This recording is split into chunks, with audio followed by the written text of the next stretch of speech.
Grand గాలా ఈ ఫిబ్రవరి 3న ఉదయం 10 గంటల నుండి మాదాపూర్ ఎన్ కన్వెన్షన్ లో. Tickets available on book my show Paytm. అందరికీ నమస్కారం. నా పేరు పసుపులేటి సందీప్ రాయల్, వైసీపీ నాయకులు, అనంతపురం జిల్లా. ఇటీవలే రాజకీయం పేరుతో ఆంధ్రప్రదేశ్లో విహారయాత్రలు చేస్తున్నటువంటి పొలిటికల్ టూరిస్ట్ పవన్ కళ్యాణ్ నిన్న భీమవరంలో మతిస్థిమితం కోల్పోయి నోటుకొచ్చినట్టు మాట్లాడుతున్నాడు. పవన్ కళ్యాణ్, ఫస్ట్ నువ్వేంటో, నీ స్థాయి ఏంటో ఒకటి తెలుసుకో. మా జగన్మోహన్ రెడ్డి గారి గురించి మాట్లాడే అర్హత నీకు లేదని కూడా మేము ఈరోజు నీకు హెచ్చరిస్తున్నాం. అంతేకాకుండా ఏదో మగాడు ఏదో అంటున్నావు.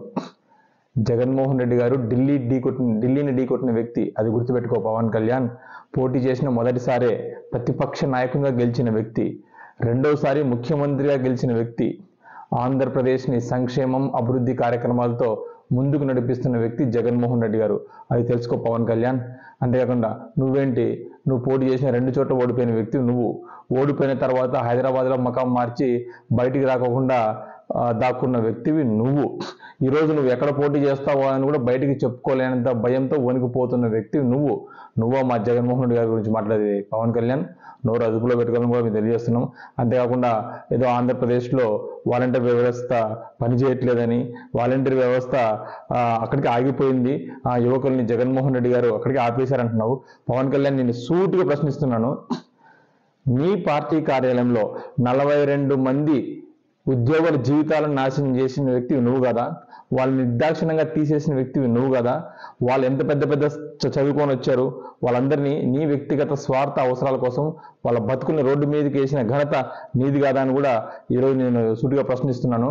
అంతేకాకుండా ఆంధ్రప్రదేశ్లో వాలంటీర్ వ్యవస్థ గురించి మాట్లాడే అర్హత నీకు లేదని కూడా నేను తెలియజేస్తున్నాను. అంతేకాకుండా కులాల గురించి అంటయ్యా, కులాల గురించి నువ్వు మాట్లాడేది ఎప్పుడైనా జగన్మోహన్ రెడ్డి గారు అన్ని కులాల గురించి అందరికీ న్యాయం జరగాలి, బీసీ ఎస్టీ మైనారిటీ అన్ని కులాలకి న్యాయం జరగాలని అన్ని రాజకీయ పదవుల్లో కానీ, పార్టీ పదవుల్లో కానీ, ప్రభుత్వ సంక్షేమ కార్యక్రమాల్లో కానీ అన్ని చోట్ల ఆయన అవకాశం కల్పిస్తున్నారు. నువ్వు కనీసం నీ పార్టీలోనే నువ్వు న్యాయం చేయలేవే. నువ్వేం చేసావు చెప్పు. శ్వేతపత్రం విడుదల చేయి. ఆంధ్రప్రదేశ్లో నీ పార్టీ ఉంది కదా, నీ పార్టీలో ఎంతమందికి నువ్వు న్యాయం చేసావో నువ్వు విడుదల చేయి. వెనుకబడిన సామాజిక వర్గాలకి నీ చుట్టూ ఎవరున్నారు, నీ సామాజిక వర్గం ఎవరిని పెట్టుకొని నువ్వు డ్రామాలు ఆడుతున్నావు. అంతకుమించి నువ్వు చేసింది ఏమీ లేదు, అది గుర్తుపెట్టుకో పవన్ కళ్యాణ్. అంతేకాకుండా నిన్న ఎలక్షన్ కమిషన్ గారికి కూడా మేము తెలియజేస్తున్నాం. నిన్న పవన్ కళ్యాణ్ డబ్బులు పెట్టి ఓట్లు కొనండి అని కూడా ఇండైరెక్ట్ గా వాళ్ళ శ్రేణులకి తెలియజేశారు. కనుక పవన్ కళ్యాణ్ మీద పోటీ చేయకుండా బహిష్కరణ వేటు వేయాలని కూడా మేము ఈరోజు ఎలక్షన్ కమిషన్ గారిని కోరుతున్నాం. ముఖ్యంగా పవన్ కళ్యాణ్, నువ్వు టీడీపీ ఇంకా 10 పార్టీలు కలుపుకుంటారా, ఇక్కడ ఎవరు భయపడేదే లేదు. నిన్ను ఈసారి ఖచ్చితంగా ఎమ్మెల్యేగా కూడా నువ్వు గెలవలేవు. ఈ ఎన్నికలు నీకు లాస్ట్ అని కూడా మీరు తెలియజేస్తున్నాం.